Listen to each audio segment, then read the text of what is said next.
Dear students, नमस्कार। स्वागत है आपका हमारे इस YouTube चैनल में।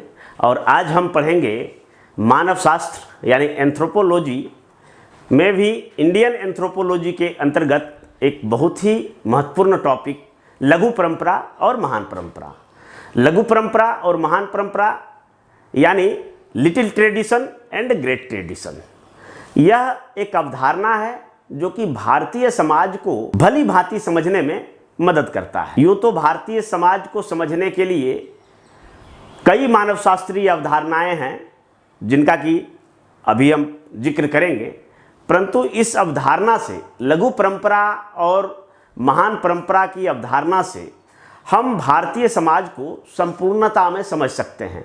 भारतीय समाज में क्या बदलाव हो रहा है, भारतीय समाज में विभिन्न सामाजिक समूहों के बीच किस प्रकार की अंतःक्रिया हो रही है, उसको हम समझेंगे।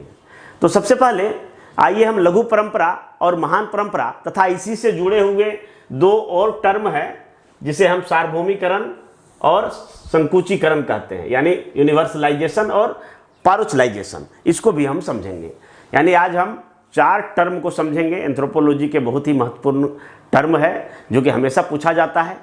तो एक तो है little tradition and great tradition और दूसरा है यूनिवर्सलाइजेशन एंड पारुचलाइजेशन, यानी सार्वभौमिकरण और संकुचीकरण।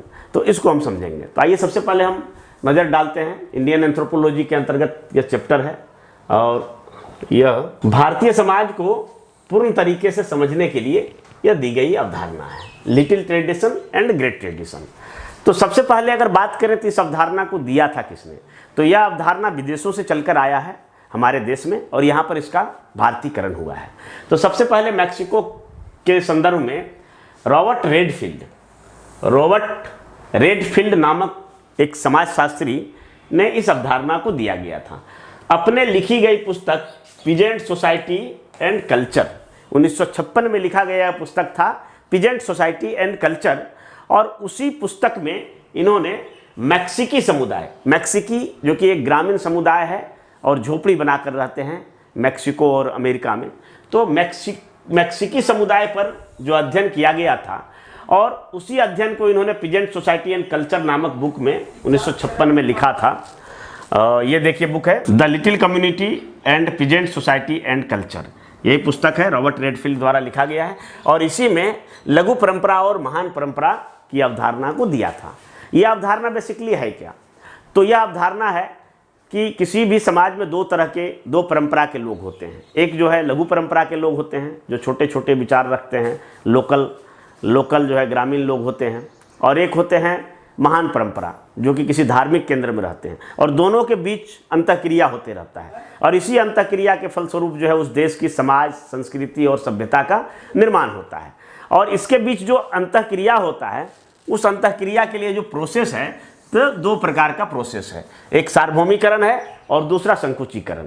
यानी लघु परंपरा का जब सार्वभौमिकरण होता है तो महान परंपरा में बदल जाता है, और महान परंपरा का जब संकुचीकरण होता है तब वह लघु परंपरा में बदल जाता है। तो इसी को बेसिकली इसमें समझाया गया। परंतु इससे पहले हम यह समझ लेते हैं कि भारतीय समाज को समझने के लिए यह एक अवधारणा है, परंतु मानव शास्त्र की अगर बात करें, एंथ्रोपोलॉजी की बात करें, तो कई एंथ्रोपोलॉजिकल कंसेप्ट हैं जो कि भारतीय समाज, सभ्यता, संस्कृति को समझने में मदद करता है। तो एक नज़र उन कंसेप्ट पर हम डाल लेते हैं। हमारे चैप्टर में जो बीपीएससी द्वारा सवाल पूछे जाते हैं, तो बीपीएससी के सिलेबस में कुल 8 कंसेप्ट का मेंशन किया गया है, 8 कंसेप्ट को मेंशन किया गया है और उन्हीं 8 में से सवाल पूछते हैं। तो उन 8 को हम देख लेते हैं। भारतीय समाज, सभ्यता, संस्कृति को समझने के लिए बीपीएससी के सिलेबस में ये 8 अवधारणाओं का जिक्र किया गया है, सिलेबस में शामिल किया गया है। इसको हम देखते हैं एक नज़र से। तो ये 8 अवधारणा है, भारतीय समाज को समझने के लिए 8 अवधारणा है। तो पहली जो अवधारणा है लघु परंपरा और महान परंपरा, little tradition and great tradition, इसके बारे में आज हम पढ़ेंगे। दूसरी जो अवधारणा है संस्कृतिकरण एवं पश्चिमीकरण, भारतीय समाज में किस प्रकार से परिवर्तन हो रहा है, इस परिवर्तन को दिखलाता है। इसको हम नेक्स्ट टॉपिक में पढ़ेंगे। और फिर है पवित्र संकुल, जो हमारे धार्मिक संगठनों गया, काशी, हरिद्वार, प्रयाग इत्यादि में जो देखने को मिलता है, तो वहाँ किस प्रकार का कॉम्प्लेक्स बना रहता है, तो ये पवित्र संकुल है, सेक्रेड कॉम्प्लेक्स। उसके बाद जनजाति जाति निरंतरता, ट्राइब कास्ट कंटिन्यूम। ये है कि हमारे देश में कई जनजातीय पहले थे और वो अब जाति समाज के अंग बन गए, मतलब जनजाति जो है जाति में बदल गए। तो इसके बारे में हम लोग जनजाति जाति निरंतरता में पढ़ेंगे। और जनजातियों का जीवन, उसका वातावरण और उसका संस्कृति कैसे आपस में घुले मिले हैं, एक साथ आपस में अंतःक्रिया करते हैं और तीनों को एक दूसरे से अलग नहीं किया जा सकता है। इस संदर्भ में जो कंसेप्ट है वह है प्रकृति मानव आत्मा सम्मिश्रण, यानी नेचर मैन स्पिरिटी कॉम्प्लेक्स। उसके बाद आइए फिर 7वीं अवधारणा को हम देखते हैं, 6ठी अवधारणा को। तो प्रभावी जाति है। प्रभावी जाति में ग्रामीण सत्ता संरचना को अगर हम देखें तो कई सारी जातियां होती है जो प्रभावी जाति माने डोमिनेंट कास्ट के रूप में होता है। तो ये ग्रामीण सत्ता संरचना को समझने के लिए प्रभावी जाति। और फिर संयुक्त परिवार है जो कि हमारे भारतीय सोसाइटी, भारतीय कल्चर का अभिन्न हिस्सा है संयुक्त परिवार। हालांकि आधुनिक कारणों से इसमें टूट हो रही है, ये बिखर रहा है संयुक्त परिवार। तो इसके बारे में पढ़ेंगे कि संयुक्त परिवार किसे कहते हैं और उसमें आधुनिक कारणों से क्या बदलाव आ रहा है। और उसके बाद कुछ फिलोसफी के आइटम हैं, जैसे आश्रम पुरुषार्थ, जो पूरे मनुष्य का जीवन काल है उसको 4 आश्रम 4 पुरुषार्थ में बांटा गया है। तो उसके अनुसार से क्या है और किस प्रकार वर्ण और जाति, जो कि हमारे भारतीय दर्शन या भारतीय जो धर्म ग्रंथ हैं उसके आधार हैं। तो ये 8 जो अवधारणाएं हैं इसको हमें एंथ्रोपोलॉजी में बीपीएससी के सिलेबस के लिहाज से पढ़ना है। अगर यूपीएससी की बात करें तो यूपीएससी में इस 8 के अतिरिक्त 1-2 और कंसेप्ट है जिसको कि पढ़ना होता है। जैसे कि ऋण होते हैं, तो मानव जीवन में 3 प्रकार के ऋण होते हैं, देव ऋण, पितृ ऋण और ऋषि ऋण। तो इस ऋण को चुकाना पड़ता है। तो ये सभी कंसेप्ट भी उधर शामिल किए गए हैं यूपीएससी के सिलेबस में। फिलहाल अभी हम बात करते हैं बीपीएससी पर। तो आइए हम पहला जो है लघु परंपरा और महान परंपरा, इसके बारे में आज हम पढ़ते हैं। सबसे पहले दोनों में अंतर समझ लेते हैं कि लघु परंपरा और महान परंपरा कहते किसको है। दोनों का देखिए यहाँ पर हमने चार्ट में प्रस्तुत किया है, लघु परंपरा को इधर और महान परंपरा। ये रॉबर्ट रेडफील्ड के अनुसार है। रॉबर्ट रेडफील्ड ने लघु परंपरा किसे कहा और महान परंपरा किसे कहा, इसको हम देखेंगे और समझेंगे। तो आइए सबसे पहले लघु परंपरा।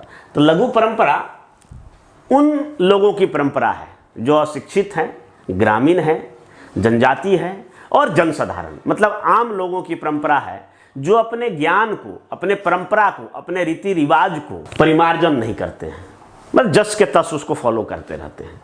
तो यह जो है लघु परंपरा के लोग ऐसा करते हैं। जबकि अगर महान परंपरा की बात करें, ग्रेट ट्रेडिशन की बात करें, तो ग्रेट ट्रेडिशन में शिक्षित एवं प्रबुद्ध लोगों की परंपरा है जो हमेशा लगातार अपने ज्ञान का परिमार्जन करते हैं और लगातार ज्ञान का परिष्कृत करते रहते हैं। मतलब शिक्षित और प्रबुद्ध लोगों की परंपरा है जो लगातार अपने ज्ञान का परिमार्जन करते हैं, परिष्करण करते हैं और उसका जो है परिवर्धन करते रहते हैं। तो इस प्रकार से ये अंतर है। दूसरा अगर अंतर देखें तो यह लघु परंपरा जो लिटिल ट्रेडिशन है वह स्थानीय होता है, ग्रामीण होता है, जो कि लोक कथा, कहानियाँ, लोकगीत, लोकोक्ति, जादू टोना, मुहावरा, इन सब चीज़ों से मिलकर बनता है। स्थानीय देवी देवता, भूत प्रेत, ये सब भी इसमें सम्मिलित रहते हैं। तो लघु परंपरा के लोग यहाँ से इस प्रकार से इसका परंपरा निर्मित होता है।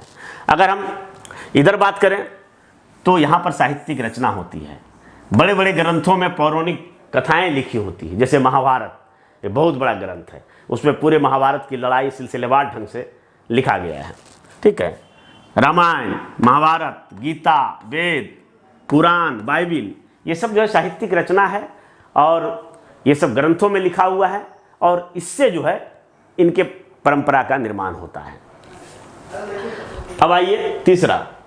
तो यहाँ पर देखिए लघु परंपरा में स्थानीय भिन्नताएं होती है, मतलब जगह पैलेस दर पैलेस वेरी करता है। एक जगह कुछ परंपरा है, दूसरी जगह कुछ और परंपरा है। धीरे धीरे मतलब एक रूपता नहीं रहता है, जगह के साथ थोड़ा बहुत बदलाव आते जाता है और अगर दूर चले जाएं तो और भी बहुत ज़्यादा व्यापक बदलाव आ जाता है। जबकि इधर देखिए तो इधर क्या है कि आपका प्रमुख केंद्र है काशी, गया, बनारस, प्रयाग, हरिद्वार, उज्जैन, देवघर, ये सब सांस्कृतिक केंद्र हैं और यहाँ केंद्र से जो निकलकर जो भी नियम या परंपरा या ट्रेडिशन जो भी निकल कर चलते हैं, जो रीति रिवाज, जो पूजा पाठ के ढंग और विधि, तो वही पूरा देश में फैलता है और महान परंपरा से होते हुए सारे लोगों में फैलता है। तो ये दोनों में जहाँ उधर जो है लोकेलिटी का प्रभाव होता है, वहाँ इधर जो है पूरा जो है नेशन वाइड में फैला हुआ होता है। उसके बाद अगर हम चौथे नंबर में देखें तो इधर का लघु परंपरा के जो नियम और कानून होते हैं, जो रीति रिवाज होते हैं, वो अलिखित होता है, मतलब मौखिक होता है। और लोग जो है उन कहानियों को, उन लोक कथाओं को, उन लोकगीतों को, उन मुहावरों को, उन लोकोक्तियों को, उन जादू टोना को, भूत प्रेत से संबंधित मान्यताओं को पीढ़ी दर पीढ़ी वर्बली जो है ट्रांसफ़र करते हैं, एक पीढ़ी से दूसरे पीढ़ी, दूसरे पीढ़ी से तीसरे पीढ़ी, इस तरह से श्रवण परंपरा के माध्यम से, श्रुति परंपरा के माध्यम से इसका ट्रांसफ़र होते रहता है। जबकि इधर देखें तो इधर क्या है, लिखित ग्रंथ होते हैं, लिखा हुआ साक्ष्य होता है और वो उस पुस्तक को पढ़कर दूसरे पीढ़ी तीसरे पीढ़ी के लोग सीखते हैं और दूर दूर तक फैलाव होता है और उसी रूप में होता है। क्योंकि श्रवण परंपरा में क्या होता है कि उसका जिस रूप में है, जिस फॉर्म में है, तो दूसरा उसमें थोड़ा परिवर्तन कर सकता है या हो जाता है, लेकिन इधर ऐसी संभावना नहीं है। जो वेद है सब जगह है, वही गीता सब जगह है, वही रामायण सब जगह है, वही महाभारत सब जगह है, वही कुरान बाइबिल सब जगह है। हालांकि इधर भी होता है परंतु उतना ज़्यादा नहीं होता है, तो यहाँ पर एक रूपता है।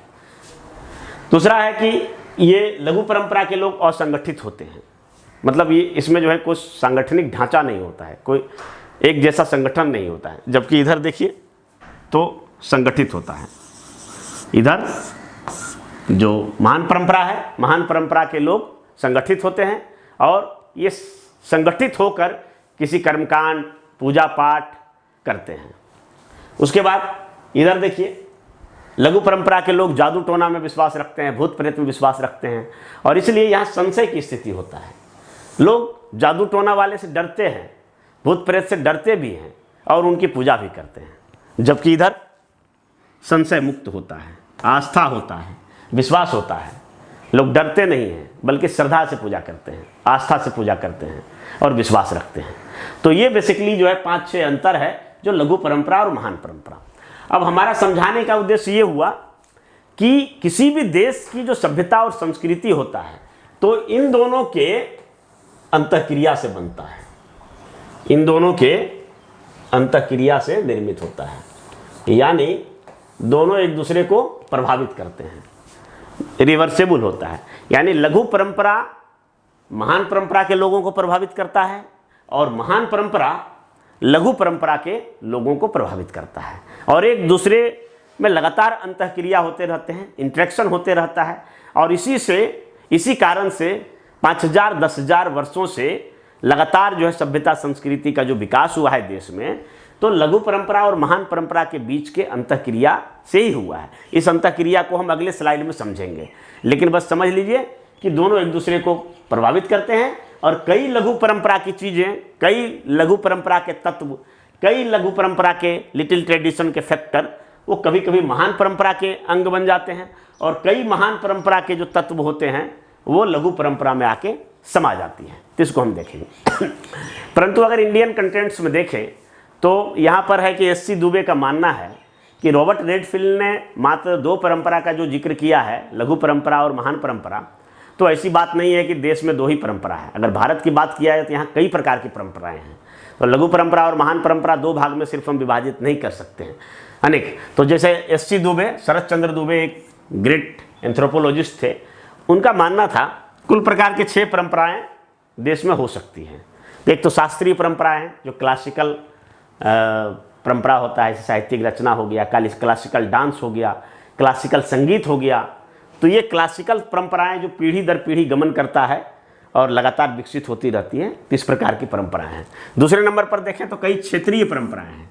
एक क्षेत्र को जैसे मान लिया संथाल परगना एक क्षेत्र हो गया, मालवा एक क्षेत्र हो गया, बुंदेलखंड एक क्षेत्र हो गया। तो क्षेत्र विशेष की भी एक परंपराएं होते हैं जो उस क्षेत्र के लोग जो है पूरे क्षेत्र के लोग मानते हैं। तीसरे तौर पर देखें तो स्थानीय परंपराएं होते हैं। अब उस क्षेत्र में भी देखें तो स्थान दर स्थान धीरे धीरे इसमें भिन्नता होती जाती है और हर जो है 2-3 कोस के बाद, 2-3 किलोमीटर 4 किलोमीटर के बाद जो है कुछ ना कुछ परंपराओं में बदलाव आ जाता है। तो ये स्थानीय परंपराएं जो है हर जगह जो है वैरी करता है जगह जगह पर, तो स्थानीय परंपराएं भी बनती है। उसके बाद पाश्चात्य परंपराएं, हम जानते हैं कि देश पर काफ़ी समय से अंग्रेजों का शासन रहा है और उस कारण कई यूरोपीय परंपराएं भी देश में जड़ें जमाई है, और उसके साथ ही आज़ादी के बाद भी लगातार पाश्चात्य की कई सभ्यता की परंपराएं धीरे धीरे और विकसित होती रही है।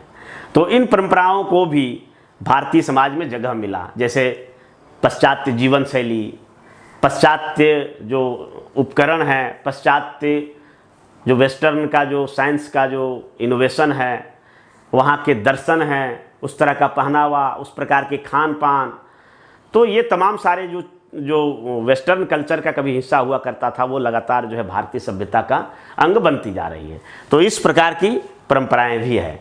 उसके बाद कई उभरती हुई परंपराएं हैं राष्ट्रीय परंपराएं, जैसे पहले होता था कि लोग धर्म के नाम पर जुड़ते थे, उनसे जो है आस्था विश्वास रखते थे, उनसे संवेदना रखते थे, धर्म के साथ उनका जो है लगाव होता था, जुड़ाव होता था, मनोवैज्ञानिक तौर से जुड़ा हुआ था। लेकिन अब क्या है कि धर्म से ज़्यादा कहीं जो है राष्ट्र स्तर पर हम लोग जुड़े होते हैं। राष्ट्रगान के समक्ष हम लोग किस तरह से खड़े होते हैं, राष्ट्रीय ध्वज का सम्मान करते हैं, पूरे देशवासी को एक मानते हैं कि हम भारतवासी हैं।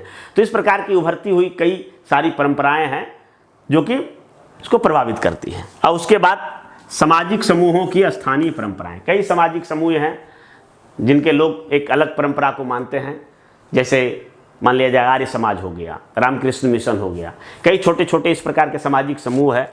तो सामाजिक समूह में थोड़ा थोड़ा अंतर होता है, बड़े तौर पर देखें तो सब एक ही जैसा लगेगा, लेकिन अगर गौर से देखेंगे थोड़ा थोड़ा अंतर होता है। इनके रीति रिवाज, खान पान, वेशभूषा, ढंग ढांचा, आदत व्यवहार, इस सब में जो अंतर होता है। तो इस कारण से हम रॉबर्ट रेडफील्ड का जो दिया गया कंसेप्ट था कि लघु परंपरा और महान परंपरा के बीच इंटरेक्शन होता है, उसको एस.सी. दुबे उससे सहमत होते हुए यह बताते हैं कि सिर्फ 2 परंपराएं हैं नहीं बल्कि कई परंपराएं होती है, जिनमें से 6 परंपरा को इन्होंने दिखाया और इन सबों के बीच इंटरेक्शन होता है, और यही इंटरेक्शन के कारण जो है लगातार सभ्यता संस्कृति का निर्माण होता रहता है। आगे आइए, अब हम बात करेंगे कि लघु परंपरा और महान परंपरा किस तरह से दोनों एक दूसरे को प्रभावित करते हैं, दोनों एक दूसरे को इंटरेक्शन करते हैं, और किस प्रकार से दोनों के तत्व जो है एक दूसरे का अंग बन जाते हैं, एक दूसरे में समा जाते हैं। यानी लघु परंपरा के तत्व जो है वो महान परंपरा के अंग बन जाते हैं, और महान परंपरा के तत्व जो है वो लघु परंपरा के अंग बन जाते हैं। इसको हम एक फिगर के माध्यम से समझेंगे। आइए, तो ये देखिए, ये लघु परंपरा है, और लघु परंपरा किस तरह से महान परंपरा को प्रभावित करती है। यानी जब कोई चीज़ें, लघु परंपरा की चीज़ें जब विस्तारीकरण होकर, जब उसका विस्तार हो जाता है, पूरे देश में फैल जाता है, तब वह महान परंपरा का अंग बन जाता है। और जो विस्तार होता है उसके लिए एक शब्द है, और उस शब्द का नाम है सार्वभौमिकरण। सार्वभौमिकरण यानी इसको अगर हम अंग्रेजी में देखें तो अंग्रेजी में इसे कहा जाता है यूनिवर्सलाइजेशन। यानी जब लघु परंपरा के कोई तत्व का जब सार्वभौमिकरण हो जाता है, यूनिवर्सलाइजेशन हो जाता है, तब वह महान परंपरा में बदल जाती है। इसको हम उदाहरण के साथ दिखाएंगे कि किस प्रकार से लघु परंपरा की कई चीज़ें अपने देश में उसका सार्वभौमिकरण हुआ और वो महान परंपरा का अंग बन गया। अब आइए देखिए, महान परंपरा कब लघु परंपरा में बदल। अब ये देखिए, संकुचीकरण यानी पारोचलाइजेशन। जब कोई महान परंपरा की वस्तुएं नीचे आती है और उसमें विभिन्न प्रकार के भाषाई तोड़ मड़ोड़ या अन्य छेड़छाड़ के मामले से जब उसका स्थानीयकरण हो जाता है, जब उसका लघुनीकरण हो जाता है, जब उसका संकुचीकरण हो जाता है, तब महान परंपरा की बड़ी चीज़ें स्थानीयता का रूप लेकर लघु परंपरा में बदल जाती है। और इस प्रकार से लघु परंपरा सार्वभौमिकरण होके महान परंपरा में, और महान परंपरा का संकुचीकरण होके लघु परंपरा में बदलते रहता है। यह एक साइकिल की तरह चलते रहता है, और इससे निरंतर जो है वो हमारे भारतीय समाज का निर्माण होते रहता है। अब कुछ उदाहरण देखेंगे, तो उदाहरण में आइए सबसे पहले हम लघु परंपरा का सार्वभौमिकरण को समझते हैं कि लघु परंपरा का सार्वभौमिकरण कैसे हुआ। तो इसके लिए हम 4 उदाहरण देंगे। तो सबसे पहले हम लेते हैं अयोध्या की राम कहानी। क्या है अयोध्या की राम कहानी? तो हम सभी जानते हैं कि अयोध्या एक नगर था जहां एक स्थानीय राजा निवास करते थे, दशरथ। दशरथ ने 3 शादी किया, जिनसे उत्पन्न हुए जो उनके 4 पुत्र थे, राम, लक्ष्मण, भरत, शत्रुघ्न। भरत उम्र में बड़े थे, परंतु माँ की उम्र बड़ी होने के कारण राम को राजपाट मिला था, परंतु सौतेली माता की मांग के आधार पर उन्हें वनवास जाना पड़ा। और वनवास में उन्होंने हर तरह के मर्यादाओं को पालन किया, पिता के आदेश का पालन किया, सौतेली माता का जो इच्छा थी उसका पालन किया, और उसके साथ जो है अपने आदर्शों और मर्यादाओं को पालन करने हेतु उनकी पत्नी सीता और लक्ष्मण भी वनवास गए। और वनवास में फिर सीता का हरण हो गया और पत्नी को बचाने के लिए एक भयंकर युद्ध हुआ राम और रावण के बीच। तो ये एक कहानी था, यह लोकल कहानी था। और ये अयोध्या की कहानी थी और ये बिल्कुल स्थानीय कहानी था। परंतु उस कहानी को, ऐसे देश में बहुत सारी कहानी है, बहुत सारी कहानी आपको मिलेंगे लोकल कहानी, जिनमें कई प्रकार का जो है प्रसंग होगा, कई सारे आदर्श होंगे, कई प्रेरक प्रसंग होंगे। तो इन कहानियों में से रामायण इतना जो है विस्तृत इसलिए बन पाया क्योंकि अयोध्या की राम कहानी को महर्षि वाल्मीकि और तुलसीदास ने इस कहानी को इतने अच्छे से शब्दों में पिरोया कि वह एक बहुत ही सुंदर कहानी बन गया और श्री राम को भगवान का दर्जा मिल गया।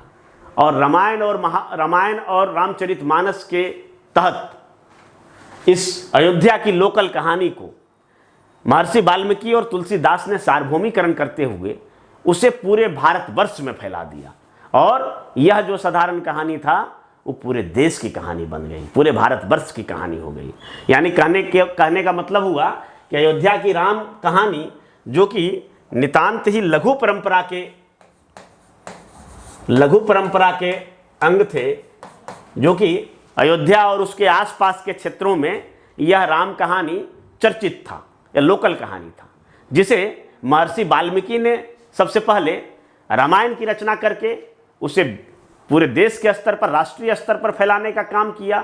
और वहीं तुलसीदास ने उसे सुंदर जो है पदात्मक रूप देते हुए रामचरितमानस की रचना करके और भी उसको जबरदस्त जो है प्रचार किया। और इस तरह से अयोध्या की कहानी, जो कि लघु परंपरा की कहानी थी, इसका जो है सार्वभौमिकरण हुआ। किसने किया? महर्षि वाल्मीकि और तुलसीदास। और इस तरह से सार्वभौमिकरण हुआ और ये महान परंपरा का अंग बन गया। यानी एक लघु परंपरा का सार्वभौमिकरण हुआ और वो महान परंपरा का अंग बन गया। अब दूसरा उदाहरण के तौर पर हम देख सकते हैं। हाँ, सबसे बड़ी बात है कि जो रॉबर्ट रेडफील्ड का यह जो अध्ययन था, तो उसको भारत में मैक्किम-मेरियट और मिल्टन सिंगर नामक एंथ्रोपोलॉजिस्ट ने इसका अध्ययन किया।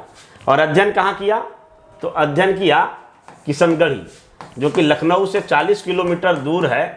किशनगढ़ी यूपी में एक गांव है किशनगढ़ी, और किशनगढ़ी में अध्ययन करते हुए इन सब चीज़ों को पाया। तो किशनगढ़ी के अध्ययन में उन्होंने देखा था कि अयोध्या की राम कहानी का किस प्रकार से सार्वभौमिकरण हुआ और महान परंपरा के वो अंग बन गया। किशनगढ़ी में इन्होंने एक दूसरा चीज़ देखा और वह था सलूना। तो सलूना क्या है? तो सलूना वास्तव में एक प्रकार का ऐसा पूजा था, एक प्रकार का ऐसा था जिसमें कि जो ब्राह्मण जजमान होते थे, तो ब्राह्मण लोग अपने जजमान के घर आते थे और वहाँ पर अपने जजमान के कान पर जई रखते थे और बदले में दक्षिणा में कुछ रुपया पैसा या अनाज पाते। उसी दिन नवविवाहिता बहनें भी अपने भाई के घर आती और भाई के घर आके भाई के हाथ पर एक रक्षा सूत्र बांधती और बदले में भाई उसे कुछ रुपया पैसा या उपहार देते थे। तो मैक्किम-मेरियट ने अनुमान लगाया कि संभवतः जो सलूना जिसे कि पुजारी पूजा भी कहा जाता है, ये पुजारी पूजा का ही सार्वभौमिकरण हुआ। पुजारी पूजा का सार्वभौमिकरण हुआ और यह रक्षाबंधन में तब्दील हो गया, जो कि पूरा राष्ट्रीय स्तर का त्यौहार हो गया। सलूना, जो कि किशनगढ़ी के एक छोटे से गांव में मनाया जाता था, और उसी का उन दोनों को पुजारी पूजा और नवविवाहिता बहनें जो आकर भाई के हाथ पर धागा बांधती थी, उन दोनों को मिला दिया गया।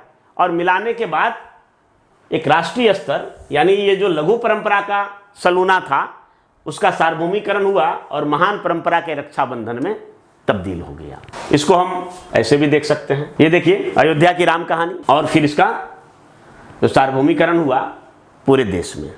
उसी प्रकार ये सलूना जो है पुजारी पूजा जिसे हम कहते हैं, तो इस पुजारी पूजा का सार्वभौमिकरण हुआ और वह पूरा जो है राष्ट्रीय स्तर पर फैल गया। एक तीसरी कहानी भी हम लोग देख सकते हैं और वह है दीपावली।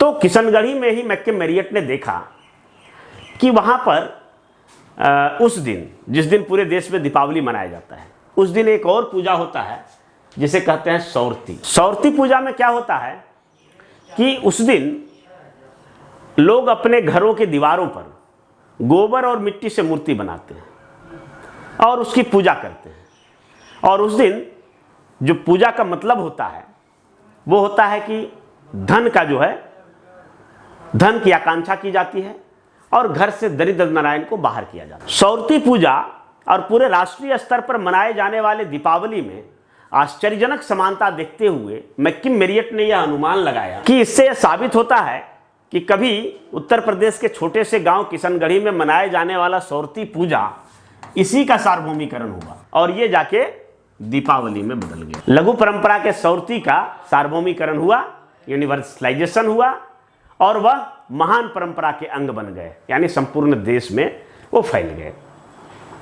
एक और उदाहरण देते हैं, उसमें एक बहुत विश्वविख्यात एंथ्रोपोलॉजिस्ट है बीना दास। बीना दास ने संतोषी माता का उदाहरण। संतोषी माता का जिक्र भारत के किसी भी पौराणिक ग्रंथों में नहीं मिलता है, परंतु मशहूर एंथ्रोपोलॉजिस्ट क्योंकि भारतीय मूल के थे, अमेरिका में फिलहाल रहती हैं, उनका अध्ययन यह बताता है कि 60 के दशक में संतोषी माता की पूजा उत्तर प्रदेश के ही किसी छोटे से गांव से प्रारंभ हुई और वह धीरे धीरे पूरे उत्तर भारत में फैल गया और उत्तर भारत से फिर जाके दक्षिण भारत में फैल गया। और इसके पीछे कई कारक जिम्मेवार रहे, लेकिन सबसे जो महत्वपूर्ण कारक जिम्मेवार रहे वह एक जय संतोषी माँ नामक फिल्म बना था। जय संतोषी माँ नामक फिल्म ने इसे उत्तर प्रदेश से निकालकर पूरे राष्ट्रीय स्तर पर प्रख्यापित कर दिया।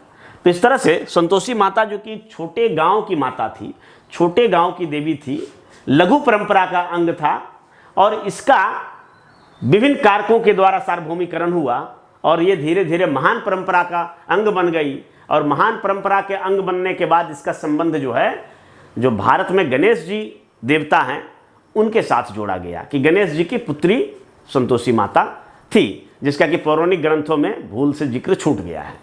तो अब यह संतोषी माता जो है पूरे राष्ट्रीय स्तर की देवी हो गई है, जो कि कभी सिर्फ एक गांव की देवी हुआ करती थी। तो इस तरह से गांव की संतोषी माता जो कि लघु परंपरा की अंग थी, वहां से इसका सार्वभौमिकरण हुआ और पूरे राष्ट्रीय स्तर पर महान परंपरा का अंग बन गई।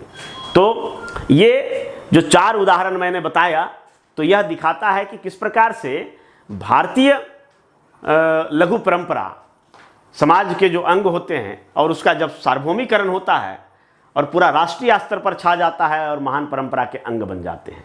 अब इसका रिवर्स में हम देखेंगे कि महान परंपरा कब लघु परंपरा के अंग बन जाते हैं। तो अब हम देखेंगे कि महान परंपरा किस प्रकार से इसका संकुचीकरण होता है और लघु परंपरा का अंग बन जाती है।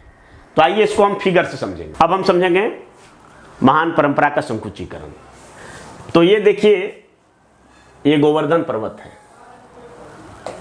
गोवर्धन पर्वत है, ये एक धार्मिक चित्र है, वास्तविक चित्र ये है। गोवर्धन पर्वत राजस्थान में मथुरा के निकट, मथुरा यूपी में है, लेकिन यह गोवर्धन पर्वत राजस्थान में है। तो राजस्थान में गोवर्धन पर्वत है। इस पर्वत से जुड़ी हुई एक बहुत ही मशहूर कहानी है और वह कहानी श्री कृष्ण के शौर्य और पराक्रम की कहानी है। कहानी यह है कि जब श्री कृष्ण की लीला देखकर बहुत सारे देवताओं को ईर्ष्या और जलन होने लगी कि भाई कृष्ण क्यों इस तरह की लीला कर रहे हैं कि सारे पूरे पृथ्वीवासी उस पर मोहित हो गए हैं। तो तमाम तरह के लोग उपाय लगाने लगे, लेकिन सबसे जो ज़्यादा जलन हो रहा था वह थे इंद्र भगवान। तो इंद्र भगवान को सबसे ज़्यादा जलन हो रहा था, इसलिए कृष्ण लीला को सजा देने के लिए, कृष्ण लीला को समाप्त करने के लिए उन्होंने जोरदार बारिश करवाया गोकुल गांव में। और उस बारिश से जब जनता पूरा त्राहिमाम हो गया तो बचाने के लिए श्री कृष्ण आए। और श्री कृष्ण ने अपना फिर से एक बड़ा लीला दिखाते हुए, एक विराट रूप दिखाते हुए कनिष्ठ उंगली पर पूरा जो है गोवर्धन पर्वत को उठाकर और गोकुल वासियों को रक्षा किया, उस बारिश से रक्षा किया। और अंत में इंद्र भगवान को भी हार मानना पड़ा। तो ये शौर्य और पराक्रम की कहानी है। परंतु ये तो महान परंपरा का अंग हुआ, धार्मिक ग्रंथों में इसका जिक्र है, महाभारत में जिक्र है, गीता में जिक्र है। परंतु इसका संकुचीकरण हुआ, कैसे हुआ वो हम बताते हैं। तो संकुचीकरण इस प्रकार से हुआ कि गोवर्धन पर्वत से ही लगभग 30-40 किलोमीटर दूर जाके यह हो गया गोवर्धन। गोवर्धन पर्वत को ग्रामीणों ने क्या किया कि भाषाई तोड़ मड़ोड़ करके इसको बना दिया गोबर प्लस धन। और इस तरह से जो रिजल्ट आया वो आया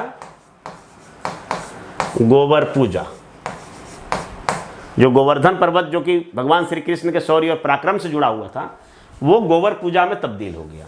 कैसे तब्दील हुआ कि ग्रामीणों ने गोबर लिया, गाय का गोबर लिया और इस पर धान की बाली जो है गाड़ दिया और इसी की पूजा करने लगे। और इस तरह से गोवर्धन पर्वत जो कि महान परंपरा का अंग था, इसका संकुचीकरण हुआ और संकुचीकरण होकर यह लघु परंपरा के अंग बन गए।